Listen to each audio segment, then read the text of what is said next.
Shush! It's time for The Shelf. Whangarei District Libraries Radio on Beagle Radio. Oh! Tēnā koutou katoa, no mai whakaronga mai ki The Shelf, he pungo pāho mai i ngā whare pukapuka I Whangarei I Beagle Radio 88.1 FM. I pahure koutou I ngā hōtaka me o hautu ki ngā whare pukapuka I YouTube. Hello everyone, welcome back to The Shelf, a podcast for Whangarei District Libraries on Beagle Radio 88.1 FM and streaming online at beagleradio.co.nz. To catch up on episodes you might have missed, subscribe to the Whangarei District Libraries YouTube channel. Kia ora, my name is LJ. Kia ora, my name is Karlie. Yay! Haven't done an episode with you in ages. Yeah, it's been a while. Tech team represent. Yeah, definitely. Before we get into it today, we're just going to do a wee follow-up from the previous episode that I did with Andy last week, because there's been some developments in the library space. There has indeed. So last week we were talking about the myth of libraries being a relaxing, chill place career to work. Yeah, read all day. That apparently made great money. Which is news to us. Yeah, absolutely. So if you missed it, go back on the YouTube and listen to that. But we're going to start with a piece from David Farrier's newsletter Webworm, written by a librarian named Kath. You might have seen her online. She went viral, was it a couple of years ago, for her Hungry Caterpillar jumper. Epic jumper. And I think we might have seen her around conference when we were there in 2023. I think she's also on Twitter, and she pops up on my feed sometimes. Oh, so she seems really cool. Awesome. So she wrote a piece that I thought really echoed a lot of what Andy and I were saying and discussing. So I thought it would be a good perspective to feature. So it's called "If in Doubt, Look to Your Library. In a world of chaos and uncertainty, turn to your local library" by Kath. And she writes, "It's a tough time for librarians at the moment. Here in Aotearoa, we've just seen recently an Auckland library hosting a science performance about the weather of all things by a drag king, stormed by black-shirted thugs instructed by their leader to shut it down. The United States is currently facing the highest rate of attempted book bans it has ever faced, even to the attempt to criminalize librarians who loan these books. Libraries around the world are fielding an increasing number of threats, book challenges, and ugly behavior. So it's understandable librarians are feeling it right now. For context, I have had an almost 30-year career in public libraries in Australia and New Zealand, and a lifetime lurking in them like the massive library nerd that I am. And yes, I am that librarian from that photo that you have seen on social media." She's talking there about the epic jumper. Libraries have always been a sanctuary for me, from when I was a little girl growing up in a violent household, as a teen who was mercilessly bullied at high school, and as a young adult when I was feeling lost. It was inevitable that I would end up working in libraries and to become a career librarian. In the last 5 years, librarians have been facing challenges that were simply not an issue for the first 15 to 20 years of my career. Librarians have always faced challenges, and I have endless stories I could dine out on. But the hostility and aggression towards librarians for being welcoming towards diverse people and their stories is a relatively new thing. We're usually the first places you will see accommodations made and diversity celebrated, and librarians are always working to make our spaces more inclusive and accommodating. My personal rule is that every single library customer I see receives the same greeting, a smile and a friendly kia ora. It doesn't matter if they're coming in to have a gripe at me, as someone living rough, or someone visibly showing politics that I do not agree with. They still get the same smile and greeting as every other customer, until they behave in a way that is inappropriate for the library. The thing is, public libraries belong to you, all of you, not just those currently in political power, or those with money and influence, or those with the loudest voices. They are your third place, the public and social space that is available for you to be in without spending any money to do so, providing that they uphold appropriate behaviour, Everybody is welcome and valued in the library. You don't even have to be a member of the library. You're welcome to come in and enjoy the space and facilities, whoever you are. We'd love you to become a member of the library, but membership is in no way exclusive. When it comes to public libraries, anyone can do so. More to the point, public libraries have always welcomed and sheltered the vulnerable. 30 years ago, the library I was working for ran a program called Living Libraries, where customers could borrow, in quotes, a person from a diverse background to have a 15-minute chat in the library with. Our, quote, borrowable people included disabled people, people of all kinds of race and religion, people with unusual careers, and LGBTQIA+ people, for example. This was a way to open up community and conversation to many people who'd never met someone who was different to them. Lifelong friendships were created by that program, but the sad thing is that if we held the same program in a public library now, there would likely be threats and protests. Drag performances have been held in public libraries for at least 20 years now, if not more. Drag queens and kings create family-friendly shows full of fabulous costumes, songs, dances, stories and jokes to attract people to the library, connect them with diverse people while entertaining and educating them. These drag performers would never dream of using the same show they give in a nightclub or other adult event in the library. They are talented, warm, funny, and most of all, safe performers to host in libraries for all ages. But in the past 5 years, we are seeing them targeted more than ever with hostility, aggression, and threats. It's heartbreaking to see this change and how attitudes have gone backwards in my time as a public librarian. One thing that won't change, however, is that libraries will always be welcoming, inclusive, diverse spaces that belong to you. If you haven't been recently, pop into your local library, say hello or kia ora to your local librarian, become a member, borrow something. We'll be happy to see you. Kath. Wow, that is absolutely beautifully written. I know, and we can totally relate to all the things that she says. Yeah. And we love libraries being and welcoming. I will say on a positive note there, she's mentioned the living libraries. Yes. Up here we've done the human library, which sounds like a similar equivalent to what she's speaking about. We did it at the most recent Fringe Fest. I think we've done it for a few Fringe Fests now, and I think it was an event as part of Pride Month maybe 3 or 4 years ago, and thus far it's only ever had positive feedback. Fortunately, we haven't faced any negativity. No. So hopefully that's an event that I think we did an interview actually with one of the ladies that, can't remember her name, but I know that Glenn interviewed one of the ladies that helps organise Human Library or is a volunteer for Human Library on one of the previous episodes, so maybe go back and try and find that. Thus far that's been a positive thing in our library, and I'm sure we'll do it again. It's always, it seems to be an annual. Has become a bit of an annual event. And a really cool opportunity to talk to someone might learn not something. normally get to. The other development in the library world is that LIANZA and the Public Libraries of New Zealand organisations have made a joint statement about safety in public libraries, which relates to Kath's awesome article there. So I can read that up for you guys as well, because it's very relevant. So here's the statement. The IFLA UNESCO Public Library Manifesto of 2022 describes the public library as a living force for education, culture, inclusion and information, and as an essential agent for sustainable development and for individual fulfillment of peace and spiritual welfare through the minds of all individuals. Whoa, I love that. That's lovely.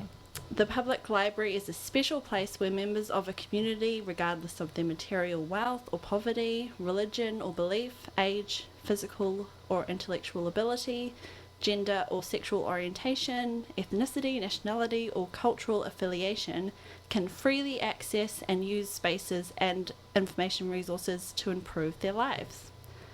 But to ensure this access, both local and central governments must invest appropriately in the public libraries to ensure that they have the facilities, trained staff, collection resources and technologies to safely and effectively enable this access. Libraries must ensure that the curation of physical and digital collections reflects the needs, interests and aspirations of the community, and does not exclude lawful content on the basis of sectarian interests or unlawful censorship.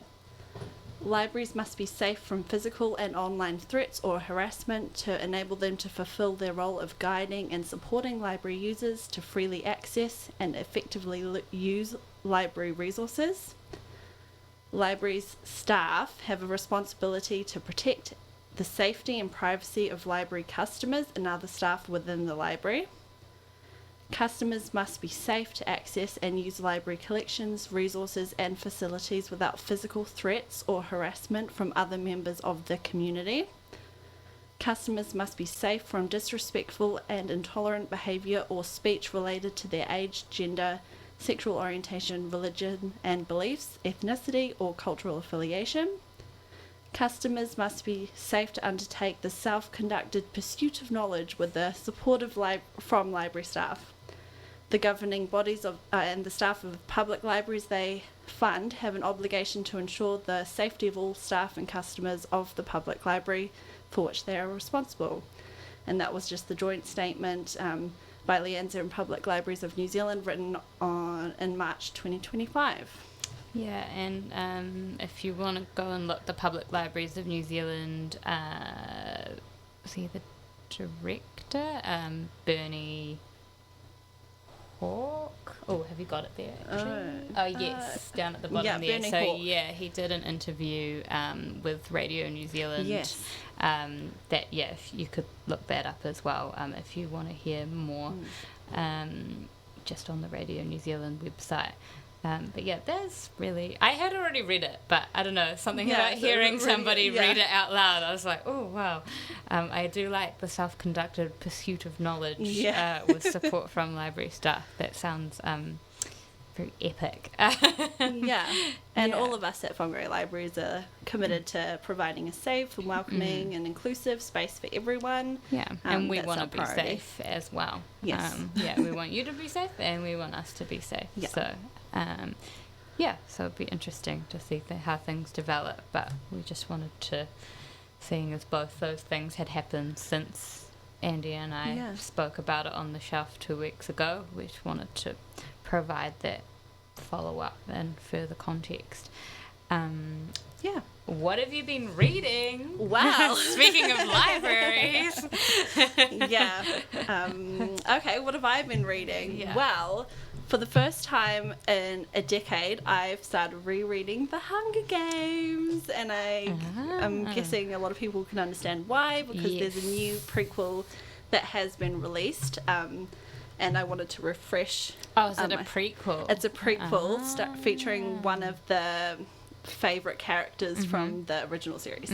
So I'm sure everyone, or a lot of people would know by now because of the movies and the books were smash hits, but Hunger Games is a dystopian novel where an autocratic government named the Capitol orders teenagers to participate in a deadly battle in a televised event, like it's a reality TV element. The heroine, Katniss, is drafted into this event and over the course of 3 books ends up becoming both a symbol and a leader for the rebellion to end the Capitol's rule. It's a young adult series with teenage protagonists in an extremely high-stakes environment, and I wasn't sure as a 31-year-old whether I would enjoy it as much as I did when I was maybe like 18, 19. Yeah. But it does hold up, confirm. And I think that's due in part to the big themes that are explored and the fact that even if it was written for teenagers in mind, Suzanne Collins, the author, she's not talking down to the audience, and she's not pulling punches. It's quite it's quite ruthless in parts. So the next book, the prequel, is called Sunrise on the Reaping. The library has ordered a few copies in anticipation of people being interested in reading this. So it's centered on Haymitch, if that means anything to the listeners. So I've read the first one. I'm up to Catching Fire, which is book 2, which was always my favorite in the series, and apparently that Catching Fire is the most similar to the new book. So Okay. yeah. I go. never read them. Now's a good chance. I saw Yeah. the first movie. I don't know. I don't read a ton of dystopian stuff. Yeah. Just because I can just turn on the news. No. Yeah. But I think that, like you said, with how you're finding that it holds up, I think that the cool thing, even though I don't read as much YA as I did, because I never really read it as a teen, and then I read it a few years ago when I started working in libraries, and didn't enjoy all of it, but a lot of the ones that I did enjoy, like The Hate You Give by... They turned that into a movie too. Can't think of her name right now. Yeah. But like those ones were exploring like some really massive themes, but the language is really accessible. So I think even if you're not a teen, but you're looking for something that's, you know, because sometimes adult fiction can be written in quite a dense way. So I think for people that are not as confident readers, or people that have been out of reading for a while, sometimes those YA books are a good place to start, because like you say, they're not necessarily talking down to, but they're also not using very intense language that is hard to get your head around, if that makes sense. Definitely. Like some of the themes explored in the Hunger Games is like propaganda and media manipulation and control, climate change, not overtly, but it is you can think of it as a climate change, like post climate change novel. And class division, things like that. So we can all probably relate to these. Find something relevant to modern society. But that's what I'm reading and will be reading. So what about you? Okay. It's a shorter list to say what I'm not reading. No, I'm just kidding. I'm still reading 11/22/63 by Stephen King that I mentioned last time, and I'll probably be reading that for ages because it's a really big book, but I talked about that with Andy on the last show. So other things I've been reading is Wawata Moon Dreaming by Dr. Henimore Elder, and that's like every day kind of wisdom based on the Maramataka, so the Māori moon calendar. So I've been reading it since the last Whero, new moon, because it starts with Whero. So I just like every morning I read like the pages that relate to that day, like where we are in the Maramataka. And yes, I'm almost at the end now. Cool. And that's really good. And then after that I'm going to read Living by the Moon by Wiremu Tawhai. Yeah. And then I'm actually listening to a couple of audiobooks. So the first one is Living Resistance, an Indigenous Vision for Seeking Wholeness Every Day by Caitlin B. Curtis. So I read her other book, one of her other books, Native, like a month ago or something, which was about her journey reconnecting to her Potawatomi identity as a Native American woman, and how it like informed and challenged her Christian faith. So this one kind of, I don't think that you have to read Native to read Living Resistance, but she does reference it a little bit. So like I think to get like a fuller picture of her background, like it's cool to read both, but you don't have to. But Living Resistance is about like practicing embodied ways of belonging and connection to ourselves and one another, and she explores like what she calls the 4 realms of resistance: the personal, the ancestral, the integral, and I think there's another one, but I didn't write it down. But she shows how all the realms overlap and how they're all, or why they're all needed for liberation. So yeah, I've been finding it quite good, because I think sometimes there's a lot of books that will talk about particular like issues or movements in society, but they're not always accompanied by like actionable points or like actual tangible stuff. So sometimes you get all this information and then you're like informed, but you feel a little bit helpless because you're like, okay, great, now what do I do? And it's been nice listening to the audiobook, but we we have a physical copy in the library. I don't think that we've got the audiobook, but yeah, we do have the physical copy, which I do like reading the physical copies of her books too, because of the way she like lays them out. It looks really neat. But she narrates the audiobook, which has been cool. So that's that one. And then I don't know, I haven't read anything like this for years, like maybe since I was in my early 20s, but I've just started like this epic series. It's the Lyman Chronicles by Dorothy Dunnett. So there's like 6 books in the series. The first one is The Game of Kings. I'm listening to the audiobook, but we've got the first book in the series. I actually put our heritage librarian onto it because it's set in 1500s Scotland. Oh, she'll love that. Yeah. So know anything about a heritage librarian? It's up her alley. But yeah, it's called The Game of Kings, and it's been called like a cross between Outlander and Game of Thrones, which might mean something to our listeners, but I've not read either of those series, but I know how popular they are. But it actually predates both of those, because the first book was written and published in 1961. Oh, wow, cool. But I think because it's like set, it's historical fiction, it has kind of a timeless feel, because obviously... if you're writing about the 1500s in 1961 or 2024, that's kind of not going to change that much. But it centres, the first book centres around, well, I think the whole series centres around him, but the first book particularly centres around scholar, soldier, rebel, nobleman and outlaw Francis Crawford of Lyman, and it focuses on his return to Edinburgh, where he's not particularly welcome because he's wanted for treason and murder, and he's accompanied by a band of killers and ruffians, so can't understand why he's not welcome, and no one is really sure of like his intentions of his return. Does he want revenge? Is he coming to clear his name, or is he going to start a rebellion? So it's intricately plotted historical fiction, complete with political scheming and complex characters. And I'm loving the audiobook because David Monteith narrates them, and he like does all the accents, and he speaks at a good speed as well. Sometimes with audiobooks I have to speed them up to 1.25 because I'm like, I read really fast, like if I'm reading a physical book, so I'm like, get on with it. But with him there's been a couple of times where I'm like, wait, what? Slow it down, David.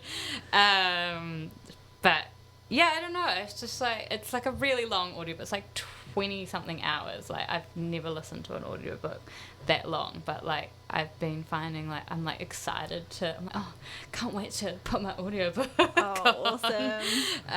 So yeah, I recommend those, especially if you're a fan of Outlander and Game of Thrones and you've read all of those and you've been looking for something else to read. Yeah, like I said, there's 6 books. I don't think that we have all the books in our library because it's an older series, but we definitely have the first one, and I suppose you could interloan probably the other ones through our interloan service if you did enjoy it. Those are really cool recommendations. Yeah, some of what I've been reading. Yeah. Shall we take a break and play a song? Yes, let's. We're gonna kick it off with Patti Smith, and then we'll go into Women's History Month after that appropriately. Woo-hoo.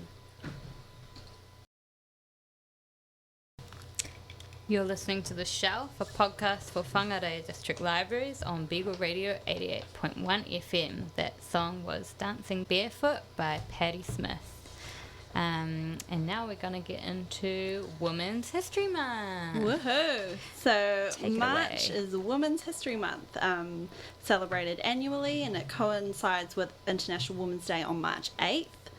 The official statement for the day is that it is a global day celebrating the social, economic, cultural and political achievements of women. The day also marks a call to action for accelerating women's equality. The theme this year was accelerating action for gender equality, speeding up the process, because according to the World Economic Forum, it will take until the year 2,158 to reach full gender parity. Grim. The gender pay gap, which is the difference between men and women's earnings in Aotearoa, is currently at 8.2% as of last year's statistics, which is kind of stalling now. According to Manatu Wahine, the Ministry for Women, I quote, "The gender pay gap for Wahine, Māori, Pacific, ethnic and disabled women is significantly higher than the national gender pay gap. This is reflected by higher rates of unemployment, underutilisation and underemployment, as well as persistent pay gaps when compared to men." So there's something to work on, call to action there. Women's History Month is an opportunity to acknowledge the progress yet to be made, and all the progress we've made in the past, while also celebrating the achievements of Wahine of Aotearoa, past and present. Here's a few examples of women's achievements in Aotearoa, New Zealand. Women won the right to vote in 1893 and voted in their first general election 10 weeks after the governor signed the Electoral Act the same year. Kate Edgar was the first woman to gain a university degree in 1877. Labour member Elizabeth McCombs was the first female member of Parliament in 1933, less than 100 years ago. Dame Jenny Shipley was the first female Prime Minister of New Zealand in 1997, not so long ago. I remember that. Women started entering the police force in 1941. The following year, in 1942, women were finally allowed to sit on juries. Iriaka Ratana was the first Māori woman elected to Parliament in 1949. Dame Whina Cooper was an activist who led the 1975 Māori Land March. Mary Ellen Roney was the first female national librarian in 1976 to 1981, and the first woman in the world to head a national library. First woman in the world, yeah. And then I think we've talked about her before, but Alice Minchin was the first professionally qualified woman in librarian in New Zealand in 1918 and an advocate for pay equity. So when you think about it, this is all pretty recent history. The fight for women's equality is interlinked with other socio-economic conditions like class and race. I bring that up because when we're talking about women's rights, we need to first and foremost be lifting up and supporting women who have less privilege than we do, and learning from people from diverse backgrounds and experiences. In doing so, all women are empowered, and actually in doing so, all people benefit from empowering women. And there is a Māori proverb that goes as follows: "Me aro koe ki te ha o hine ahu one," and this translates to "pay heed to the power of women." Yeah, so that's my little intro. Yeah, thank you. I did a little bit of digging in the archives to find out about the Whangarei District Libraries, first women librarians. So that would be, so initially you were the public librarian, which is what we would now know as our library manager, who is currently a woman, Paula. And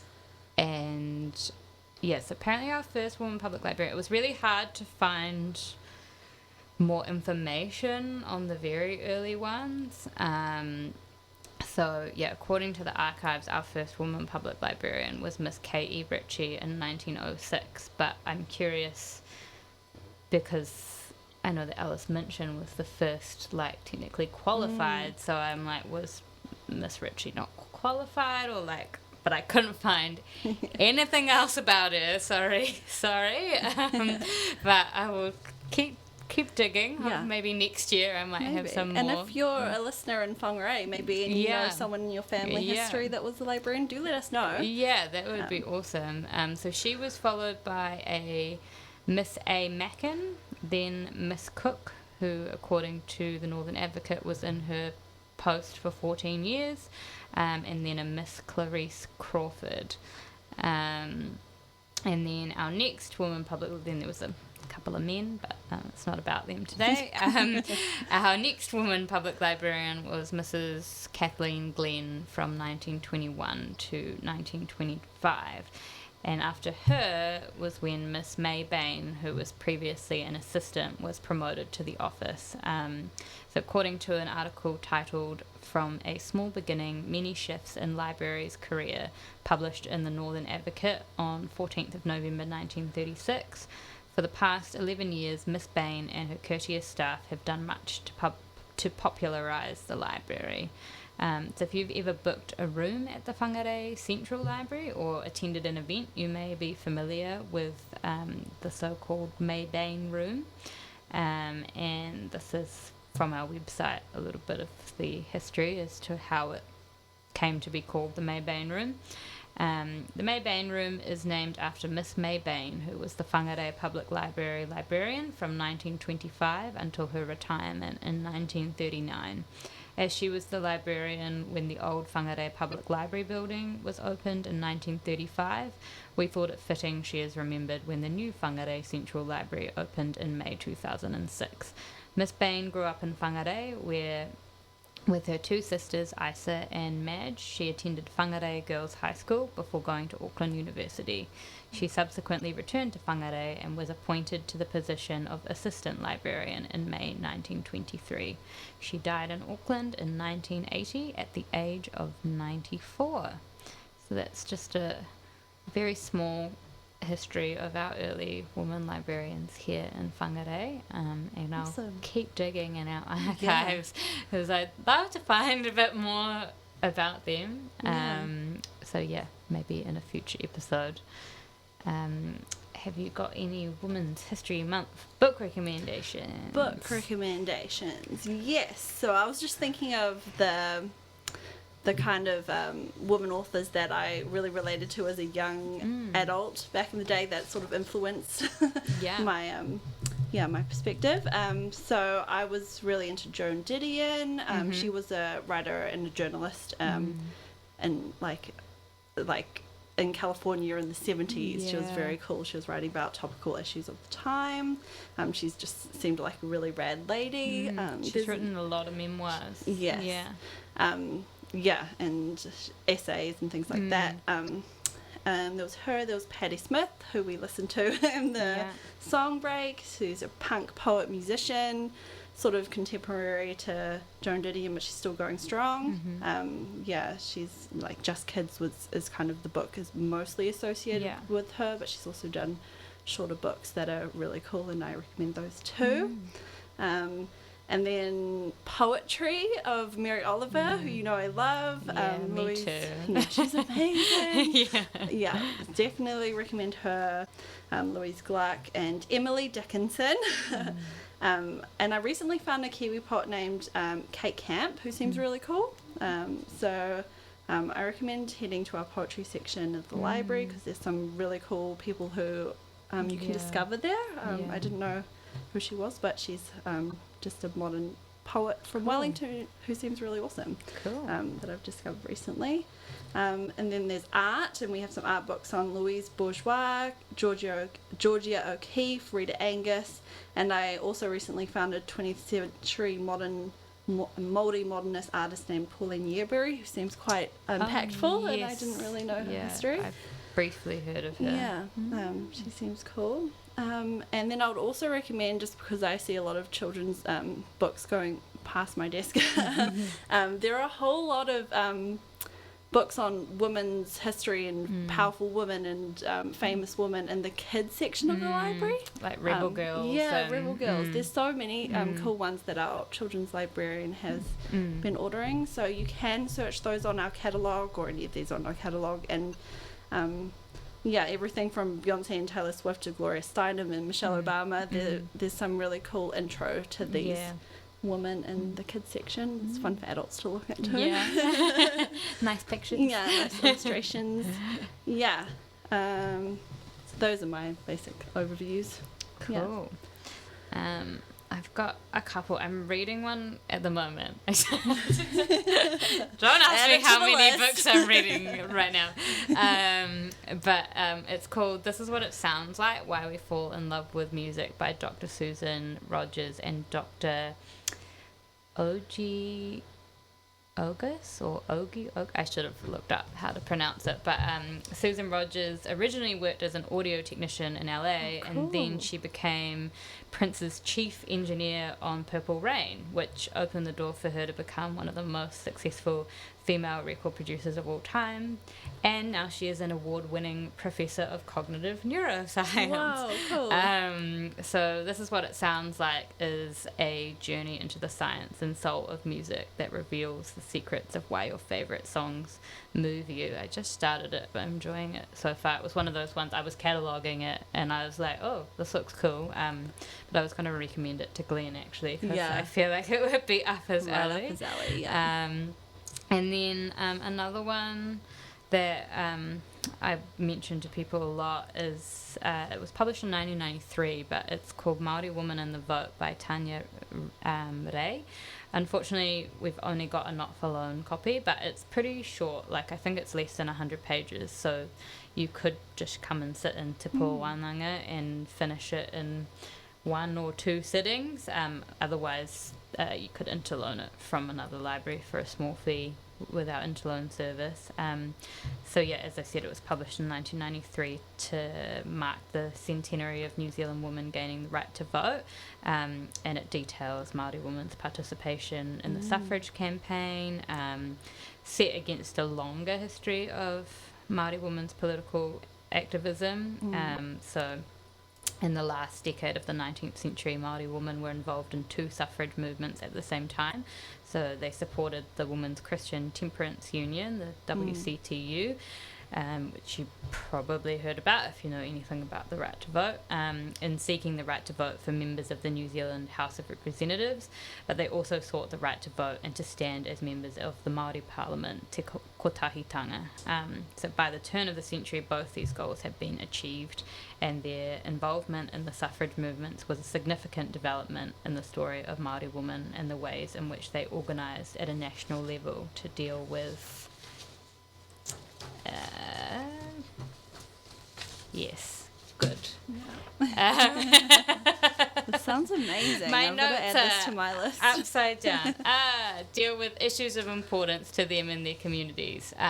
So I read it back in 2018, and the 2 things that stuck with me were that in order to join the WCTU, Wahine Māori had to pledge not just that they wouldn't smoke or drink, but also that they would not take any tamoko, including moko kawai. But also, the other thing I remember was that at least 13 Wahine Māori that we know of signed Te Tiriti o Waitangi, which I think is something that not a lot of people know. Yeah. But yeah, I do recommend it if you can get your hands on it. Like I say, it is in our not-for-loan section in Te Pō Wānanga, the Māori collection, if you just want to come in and have a look at it. Yeah. And then just have one other one. Letters to My Weird Sisters on Autism and Feminism by Joanne Limburg. So she was diagnosed in midlife and with autism, and finally made sense of her emotional expression, social discomfort, and presentation that had always marked her as an outsider. So she was eager to discover other women who had been misunderstood in their time. So she writes a series of letters to 4, in quotations, weird sisters from history, addressing topics including autistic parenting, social isolation, feminism, the movement for disability rights, and also covers the appalling punishments that have been meted out over centuries to those deemed to fall short of the norm. I read that last year, and yeah, it covered a lot of ground, but it was a really unique way of looking at history. It was sort of a blend of memoir and history. So yeah, those are my recommendations. Those are awesome recommendations. Cool. Yeah, that's awesome. Cool. So happy Women's History Month, everybody. And it's also an awesome celebration of Pride Month this month. Yeah, so it's Pride Month here in Whangarei. And Zana and I went to the Pride Parade, and Paula actually, the Pride Parade and Gala, or we weren't in the parade, but we was set up at the end of the parade. We actually had a really good spot for seeing everybody looked like it, coming yeah. through into, like, when everybody arrived in Putahi Park for the gala event, which had, like, food and performances, and we took the library bus along and had at least one sign up, which was cool. Told a few people about the mobile library that didn't realise it went to the area, and we also made badges, which we pretty much do at almost every event we attend. Yeah, we've got a badge make machine. Yeah, we utilise old withdrawn books, which some people really struggle with. They're like, what do you mean I'm going to cut up an old library book? And I'm like, well, look at it, it's trashed, like, you know, it's falling apart. It's falling apart. It's got stains, some of the pages. Just go for it. So yeah, if you saw us there, I hope you had fun. It was really cool. So a brief history of Pride Month in New Zealand. Lesbian and Māori rights activist Ngahuia Te Awekotuku was a catalyst for the adoption of gay liberation in Aotearoa. She founded Aotearoa's first gay liberation group in the early 70s, and now in her mid-70s, her autobiography Hine Toa was released last year. Our first Pride in New Zealand was Gay Day in April 1972 at Albert Park in Tamaki Makaurau, Auckland. This was prior to homosexual law reform, and it was broadcast on television, so it was a really brave thing that people were doing, as they were likely going to out themselves publicly. Chris Carter was there, and he later became our first out gay member of parliament in 1993. And then jumping forward to 1986, that was a big year for celebrations and fairs like the Wellington's Gay and Lesbian Fair, Hero, Big Gay Out, as well as a range of other events all over the country. They were largely to drum up support for homosexual law reform, but also a place for people to come together and find joy in the dark times of the AIDS pandemic.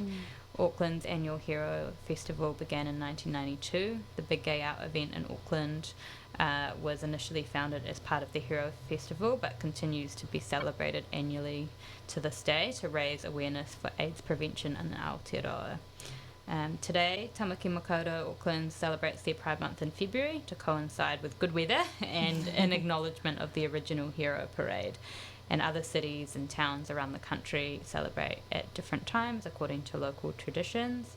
Many are held in March, like ours here in Whangarei, mostly due to the good summer weather, which is best when you're trying to run events, especially ones that are outdoors, and also in part to not be in competition with the bigger cities like Auckland that draw people from all over the country. So there's no like official Pride Month here in New Zealand.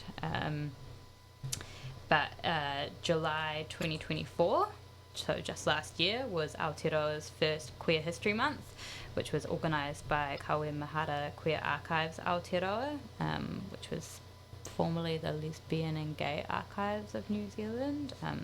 They recently changed their name, and they organised that in conjunction with the National Library. They hosted a panel of speakers on July 9th, 2024, marking the passing of the Homosexual Law Reform Act in Aotearoa on 9th of July 1986. The discussion centred around how we can strengthen our queer archives and networks to better carry and preserve Aotearoa's often fragile queer histories and memories. There's some beautiful words from the event page on the National Library website that I'll just read now. So it's about libraries as kaitiakitanga of queer histories. So if you're not familiar with kaitiakitanga, that's the concept of guardianship. Around Papatūānuku, libraries are queer people's chosen whānau. We come to libraries seeking ourselves and our histories, seeking the manaakitanga to find our stories, seeking the affirmation that our memories and our communities are not only welcome but actively invited in and protected. Learning about our queer tipuna and our taonga affirms queer lives, and it is a vital part of the whakapapa of Takatapui and Tagata Moana in Te Moana Nui a Kiwa. Queer people always were and always will be. Inspired by the United States of America's Black History Month, founded in 1926, the world's first LGBTQ+ History Month was founded 30 years ago in the United States. Since its founding, 18 other history months have emerged, including most recently in Italy, Cuba, and Uganda. Aotearoa New Zealand's History Month will be the world's 20th. And I just want to say thank you to historian Will Hanson and Te Papa, Kawe Mahara Queer Archives Aotearoa, and the Charlotte Museum Te Whare Takatapui Wahine o Aotearoa for preserving and making accessible our histories, making my research for this segment possible. I've just got a couple of quick book recs that I'll rattle off. Hope you took notes, because there was a lot in this episode. So obviously Hine Toa by Ngahuia Te Awe Kotoku. She's from Te Arawa, Tuhoi and Waikato iwi.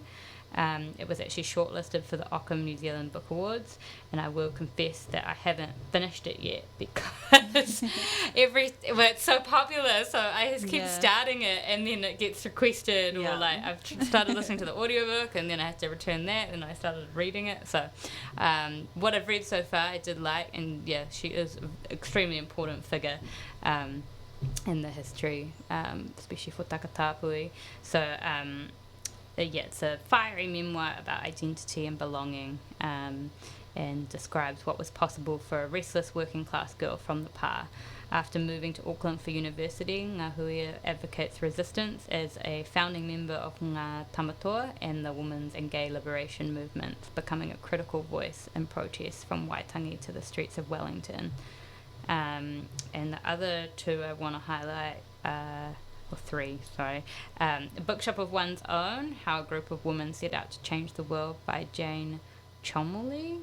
I mentioned that like way back in our summit episode I was reading it, but it's about a feminist bookshop called Silver Moon, which was founded in Thatcher's Britain in the 1980s against a backdrop of homophobia and misogyny. So it's a little bit of a twofer. It's women's history and Pride Month, good Pride Month read.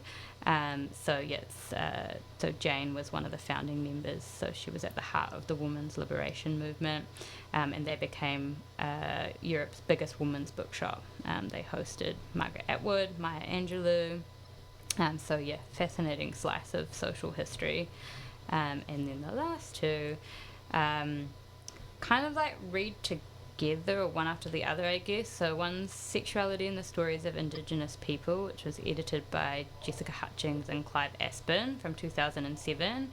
And then there's Honouring Our Ancestors, Takatapui, Two-Spirit and Indigenous LGBTQI plus Wellbeing, edited by Alison Green and Leonie Pihama, which was released in 2023.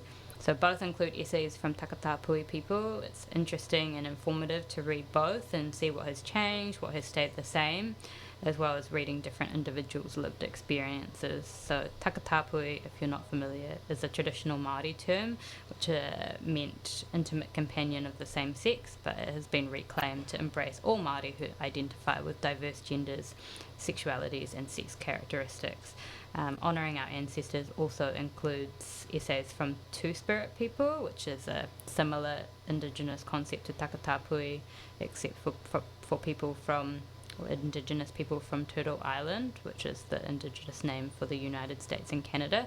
But if you want to know more about Takatapui, you can visit takatapui.nz, and there's lots of work that Dr. Elizabeth Kerikeri in particular has done on Takatapui people in New Zealand. And you can also check out our displays in the Whangarei Central Library. And also in the fiction section of the library you can locate LGBTQ plus stories by a little rainbow sticker on the spine. Makes them easily identifiable for you to pick out. Yes, I don't think to mention that. And also on our Facebook there's a post about the festival day on the weekend that LJ and Zana went to, with some cool pics of what we got up to. It was great. That. We'll quickly mention some upcoming events and then we'll close with a song. So check out the Irish displays and the fiction and non-fiction sections of the Whangarei Central Library. Downstairs, fiction books by Irish authors. Upstairs, books on the history of Ireland, Irish myths and legends and Irish culture. Tomorrow there's going to be a heritage talk on Northland's health services over the past 150 years, presented by Dr. Catherine McDonald in Forum North at the Kath Suite. If you can't make it in person, subscribe to our YouTube channel because we upload recordings of the talks there. Next tech help date is Tuesday 1st of April, so you can spend up to 30 minutes with a librarian or volunteer coach who can help you with things such as smartphone, tablets, laptops, access to library services like ebooks, e-audio books. Are you one of the people that does tech help? Yes. You might and get I Karlie. love it. Yep. And then Artbeat Carnival Day. If Yay. you missed us at Pride and you want to make a badge, but I think we're going to have other crafts as well. A few things going. Creative Northland's annual Artbeat Carnival Day will be at the Whangarei Town Basin Saturday 12th of April, so keep an eye on website and socials as there'll be more details to come. We'll close with a song by queer country artist Jamie Wyatt, and it's her song Neon Cross. Hope you enjoyed today's episode. Yeah. And we will see you at the library. Ka kite. Ka kite.